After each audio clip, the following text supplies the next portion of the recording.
everyone, Jen Piceno here, and today I have the most beautiful guest who is going to share with us about her chapter in Sacred Medicine, Mystical Practices for Ecstatic Living.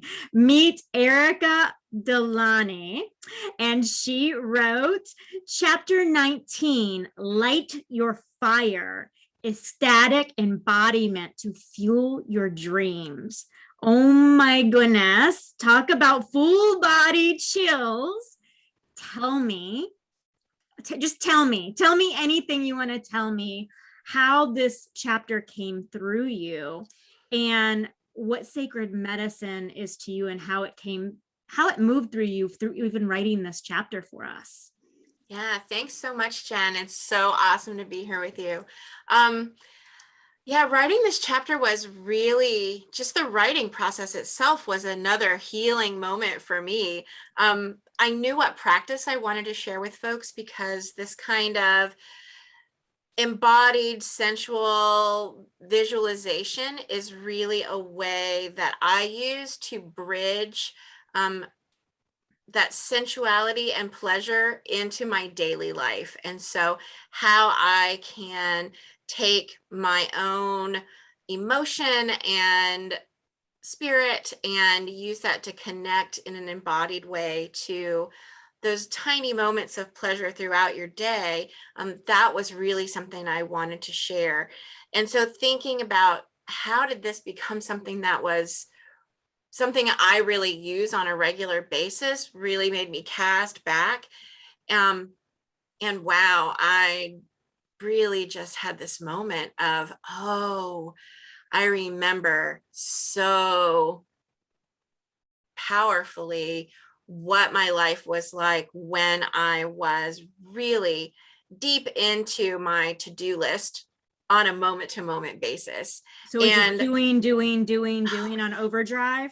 Yes, constantly. Yeah. I was constantly in my head and I was constantly thinking about what was next, what was tomorrow, what was Friday, running from one obligation to another obligation, late to pick kids up from childcare, late to turn in something at work, late to work with students, my husband not around. It was just this constant cloud and stress that kept me. Even now I feel myself just the anxiety of the remembrance, right? Right, exactly. So how did you stumble upon, or how did this medicine choose you? Like, I know you're a sex and magic coach. How did you get into this? How did you find this for your own healing experience? Right. And so I started practicing magic a long time ago. And I have been a writer for a really long time too. And part of how I found my magical practice was reading an essay by Margaret Atwood, who compared witches to female poets as women who use words powerfully to create change and who are ostracized from society because of it. Okay, and I thought, to read this article. Wow, this is that thing, because I've always been a writer. And so I followed the links in the bibliography and came across Spiral Dance by Starhawk. And it's like, oh, here are the words for all the things I've always believed and how I felt like I was making up my own practices my whole life. And it's like, oh, there's this whole community. And so this medicine is really, for me, that connection between language and the physically manifest world that we are incarnate in right now. So that's your embodiment piece. Yes. Yes, exactly. So exactly. Talk to me more about the words. You grabbed me right when you were talking about that, because I can feel that from you, and words are powerful. And as magicians, I believe that is the source of our power. The way that we speak, the way that we present ourselves, the way we set our intentions, the way we share our medicine is, it comes through us energetically, right? That's how I experience it. When I'm writing or when I'm reading something, I want to have a sensation to it, to experience the author and their medicine, their words, their craft, whether it's poetry or song or what have you. When you write, do you have a particular writing practice that you like to do to be able to put that that energy into your writing?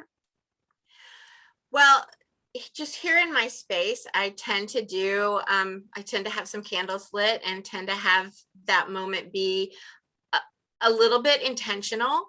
And so I can occupy that space more fully. But as I'm writing, I really also find that using words to really connect to the senses and how we are embodied and present on this planet is part of how we can use words to build that connection between the physical and spirit. And so it's really kind of, as you said, it's sort of crafting spells. No matter what we're saying and what we're talking about, we are calling reality into existence. All day long. All day long, whether you say you understand magic or not, the power of our words are creating our reality. I believe that to my most inner core. So when and it's the words in our heads too, right? Not just words on the page. And so that was really what this tool is all about, is how can we create a new experience for ourselves by intentionally creating a new narrative in our head about that experience. Beautiful. Now, for people that struggle with embodiment, so many people, I'm an ex-professional dancer, so the way I experience my body is different. And I know when I used to teach, that was challenging for a lot of women, just to feel the connection of their limbs, their body. And then now what we do, pulling that in with the energetics and the emotions and thought and everything else, all of the bodies. How do you help women tap into, or men, tap into understanding and embodying their physical body? Yeah, that is, and there's really a disconnection, right? Exactly. Yeah, it is really challenging work, and I have struggled with that too, as particularly as a woman in this culture. I picked up a lot of messages that my body was not okay, and that my sexuality, my beauty, these things would cause people to take me less seriously. And so I was coached to really anchor myself in my head and really manifest something that was highly intellectual. And so it has been a lifetime of trying to drop from my head back into my gut, right? Following my breath all the way down to my pelvic bowl. And that's really how I help coach people to re-experience their self as spirit in a body, and those things really intertwined in a very inseparable way. I agree. Yes. And so that breath anchored, and that felt sensation also. And so helping people really connect with and giving themselves the time and the space and the quiet to connect with, what am I feeling in each of those body parts. And that's one of the parts of the meditation in the tool, has to do with just patting yourself and having the sensation of touch, right? Exactly. It's what I love about, I am this body. It's part of the human experience. And I love that you're doing it that way, because it's a safe way to get people to start understanding. Right? It's not scary, it's safe. And so much of this work, and I know you've dealt with sexual trauma with people, and I certainly have here as well, but to be able to set that safe, sacred space and let people go at their own pace, is so important. And not everybody has had that experience in trying to seek help, right? People have crossed boundaries and so forth, and that is such a huge part of what we're trying to do for people with this work, is trying to let them pull together at their comfort level, but to stretch through the edges, right? So that they can receive transformation without the pullback, right? And so I would love for you to talk about how you help people get into such work in that way, where it's sacred, right? It's very sacred. And also how to set up the safety, the feeling of safety for them, because the work doesn't happen unless there's trust in the feeling of safety, right? Oh yeah, absolutely.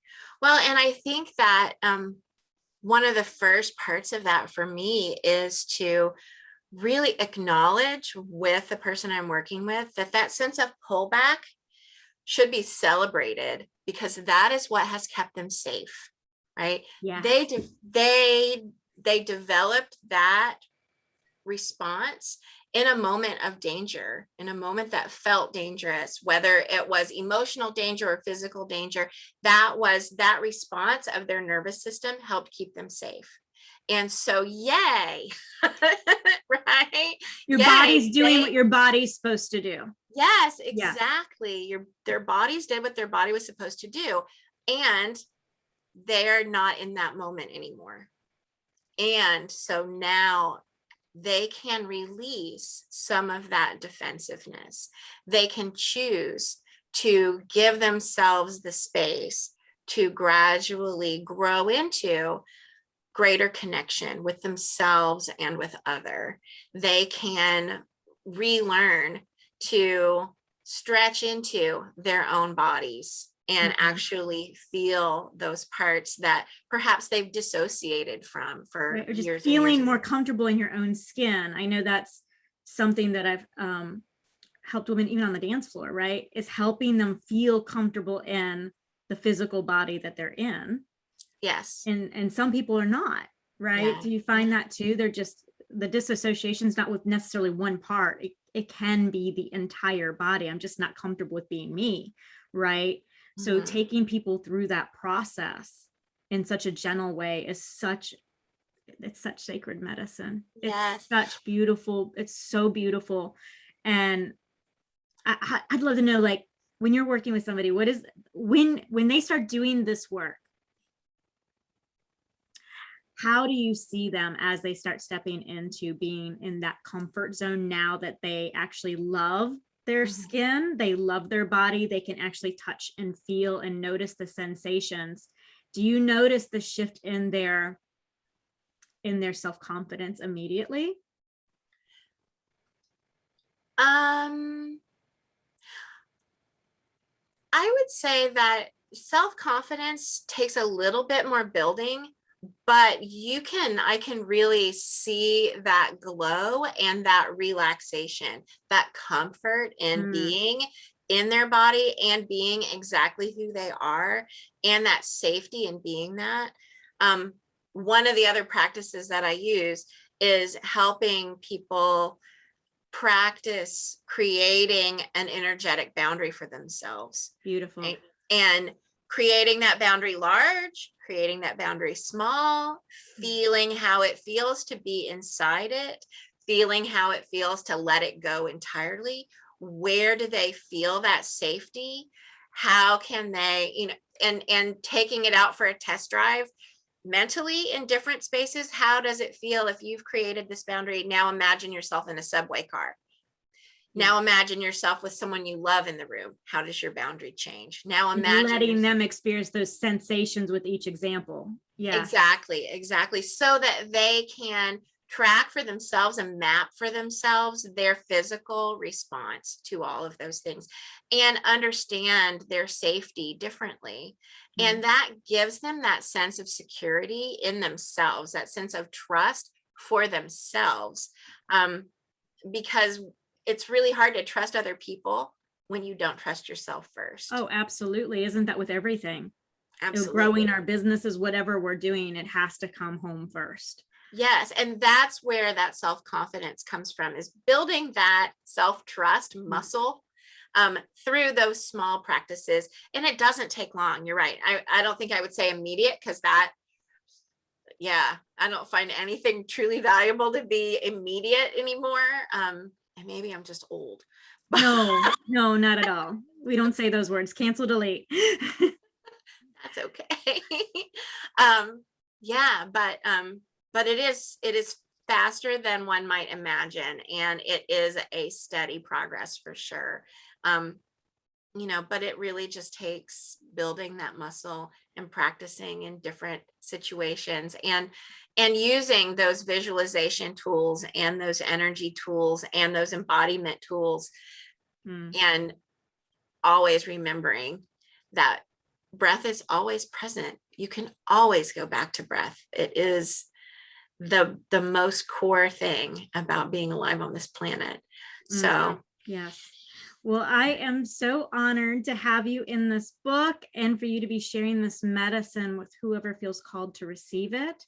We will put her information in the description of this video so you can reach out if she spoke to your heart in one way or another. Please reach out, follow her on social media, read her chapter, learn more about her. What would you like to leave everybody with today? What do you want our readers to get from your chapter? Like, if you could have them share one particular thing that they received from reading your words, what would you want that to be? ooh, there is pleasure available in all kinds of everyday moments, and we get to cultivate that for ourselves. Oh, that was good. Yes. So from her lips to your ears, please receive those beautiful words. And thank you so much for being here with me today. The book will be released on Amazon on September 8th. So stay tuned. We'll keep you updated. And that's all for now. Thank you.